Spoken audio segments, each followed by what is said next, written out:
I just for a moment want to bring in Madhav Deshpande because he's the CEO of Tulips and he's been looking very closely at EVMs. Before you joined us, Mr. Deshpande, all three former chief election commissioners were unanimous. EVMs cannot be hacked. You want to quickly respond on that before I move on? No, I mean, I have always been saying that EVMs cannot be hacked because they are not connected. And when I say that, when I agree with the election commission, I am relying solely on their declaration that the VVPAT does not have any electronic component that can receive or send signal. As far as the earlier two components, the ballot unit and the control unit are concerned, we have the details available because they were filed as a patent. However, no details of VVPAT have been available and they have not been made available in spite of requests. So here the only recourse to me is to believe what election commission says. Now, if what they are saying is untrue, then my belief that there is no electronic component that can receive or send signal would be incorrect. And if that is incorrect, then my belief that it cannot be hacked will also be incorrect. But at the present moment, I believe election commission is not lying about this. Election commission has told us the truth that there is no electronic component that can receive or send signals, and therefore it cannot be hacked. But are you making a distinction here, Mr. Deshpande, between VVPATs and the electronic voting machine itself? Yes. So the problem with the design, I do believe that when the design in 2013, when the Supreme Court asked introduction of VVPAT, I think there was a problem in making this new design when control unit was connected to the VVPAT. And there was a back and forth allowed between VVPAT and control unit because VVPAT is the strongest computational machine or the processor that you have, and it is strong enough to do enough calculations and do things that are different. So what right design should have been was ballot unit connects simultaneously with the control unit on one side and the VVPAT on the other side. It would have been easily done, and that would have eliminated all the doubts that we today have because of the introduction of VVPAT. And it would have still addressed the guidance that the Supreme Court had given. Very interesting. I want to come to my next question and the next query. Can EVMs have 99% battery charge on counting day? Dr. Qureshi, you have heard this, the Congress party claiming both in Haryana and some of them now in Maharashtra that some of these EVMs seem to be charged on counting day 99%, and those are the constituencies they lost. They claim if a EVM was working right through the day, from counting day onwards, how could it on counting charge day show a 99% battery?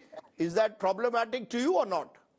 Well, again, this is something which is best answered by the Election Commission because they know the fact.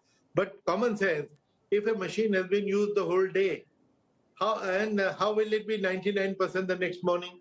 If the battery has not been used, 1,000 votes have been cast.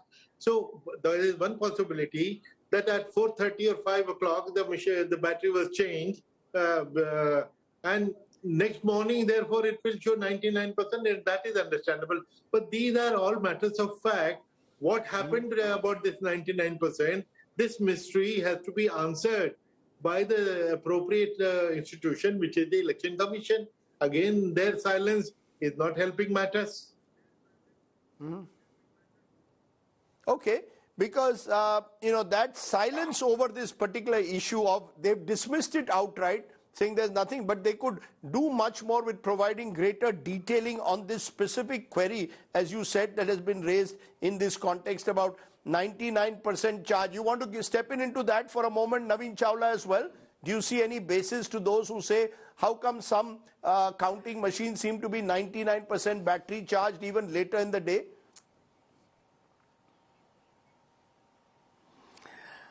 Well, I do agree with Dr. Qureshi that every single doubt that was ever raised in 2009 election, we did our very best to answer.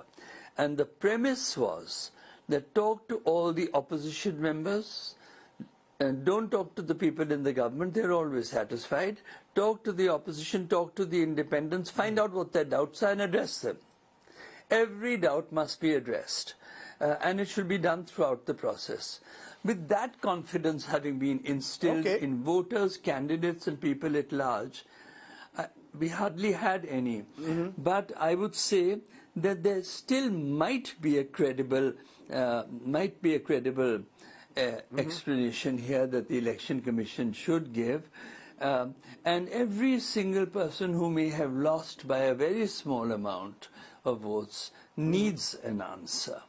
And I'm not sure that the Election Commission has been as forthcoming as with their answers as they might have been. Let me turn to the next question, and this is one I think, can voter lists be manipulated? And that is an important question. Are they all genuine or manipulated? And I want to ask you this, Mr. Rawat, by giving some hard details. The fact is that in Maharashtra itself, there was a huge increase in the number of voters between July 24 and November 24. Nearly 47 lakh voters were increased. And in 50 assembly constituencies, there was an average increase in the voter list of 50,000 voters. The ruling regime and its allies secured victory in 47 of them. Is there a worry that voter lists, either names are being deleted or added? I spoke to Nitin Gadkari, the union minister, on camera. He expressed concerns that voters' names had been deleted in Nagpur during Lok Sabha. Is this a real concern that specific voters could find their names deleted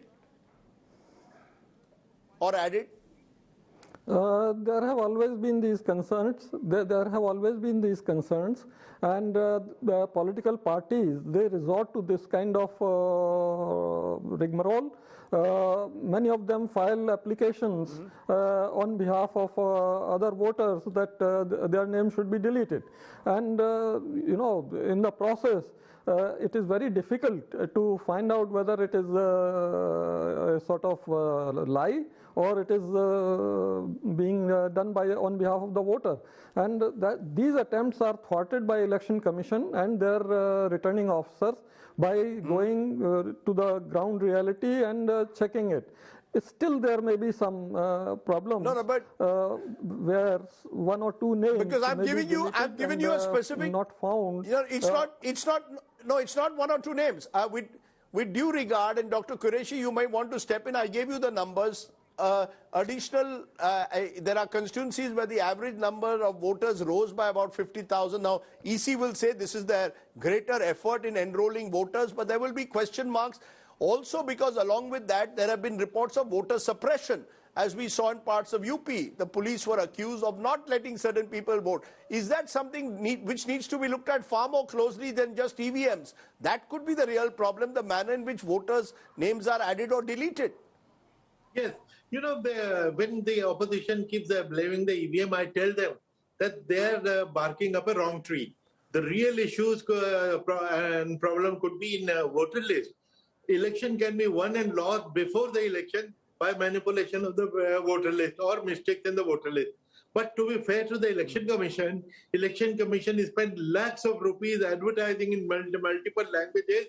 Okay, please check your rolls, and nobody checks the rolls. And when you go to the poll day and your name is missing, then you start crying. But you were warned, you were asked to check the roll so that corrective action could be taken. But voter roll is perhaps one weakness in the whole system, and it is always fluid. We need to focus more, pay more attention to voter list than any other issue. Okay. That's an important point. Let me turn, therefore, from there to you, Mr. Deshpande, to my next question. There's a belief, should EC increase VVPAT tallying? At the moment, randomly chosen, about 5% of these verified paper trails are used to ensure that there is no mismatch between polling and counting. Should it be 100%? Is that one way that maybe when I get my, when I press the button for EVM, along with that, the paper trail can either be put into the ballot box next, and both are counted 100%, at least for one election, so that all these doubts are raised, that maybe in the next general election, there should be 100% VVPAT.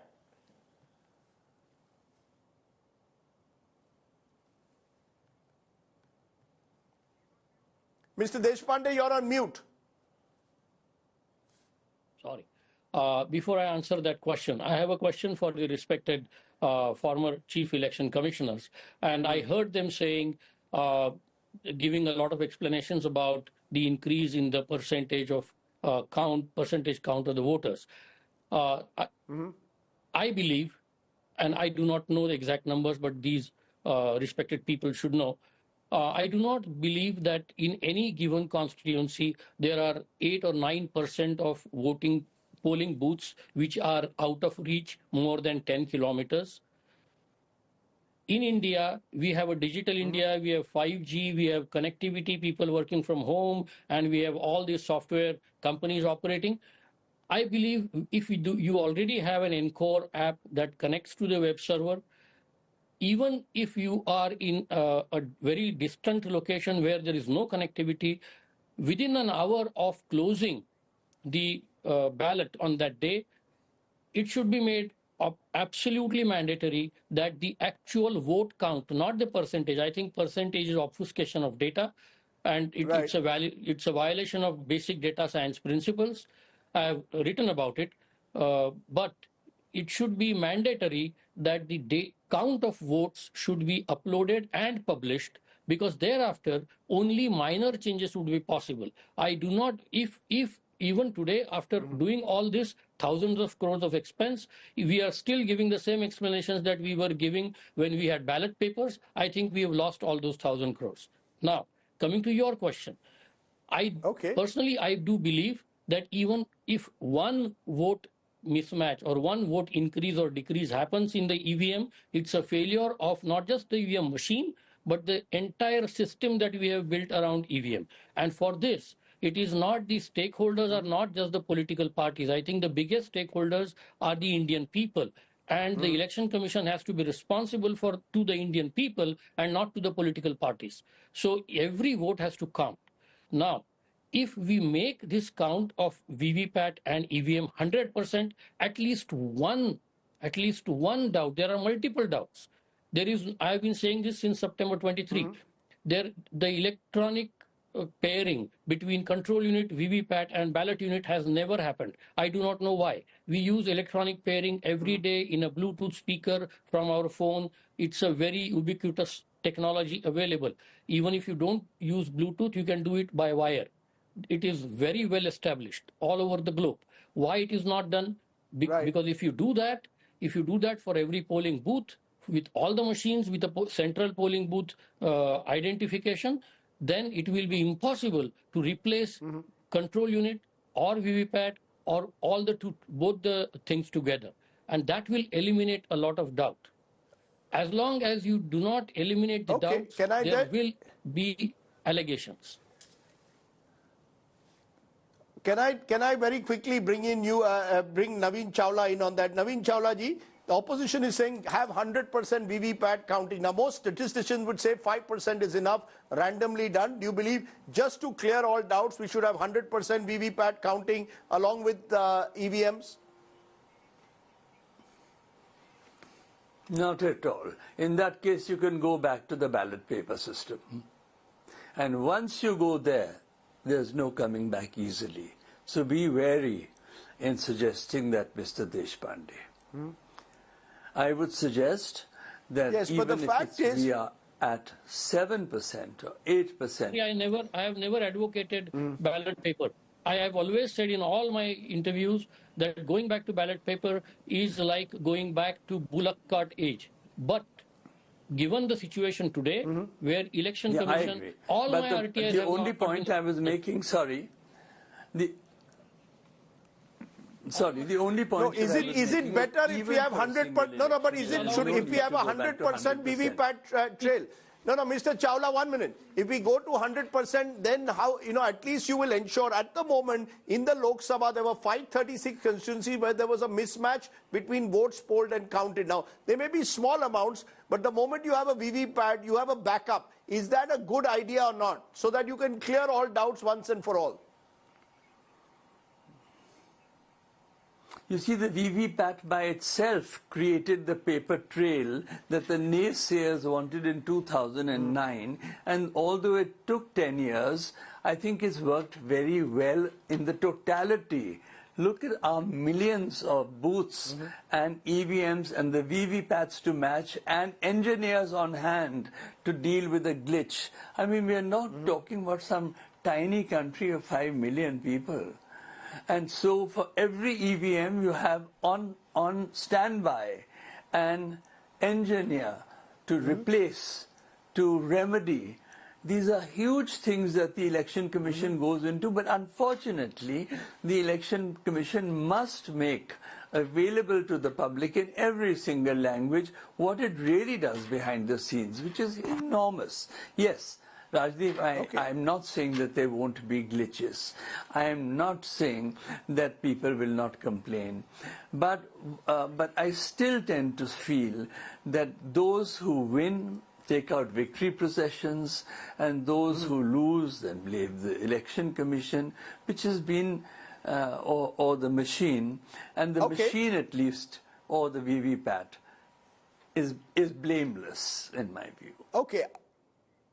Okay, you're saying blameless. All I will say is if we can ask these questions and they can be answered so conclusively by several of the former election commissioners and experts, why isn't the same process followed by the present election commission? Why don't they get the political parties to raise all their queries before and after the polls, get the media to do the same and answer every question one by one? If they did that, maybe a strong measure of confidence would be reposed in the Election Commission. But when you're non-transparent, when you don't answer these questions, that's when doubts and conspiracy theories flourish, especially in this age of social media and YouTube, lots of unwarranted, unsubstantiated comments being made.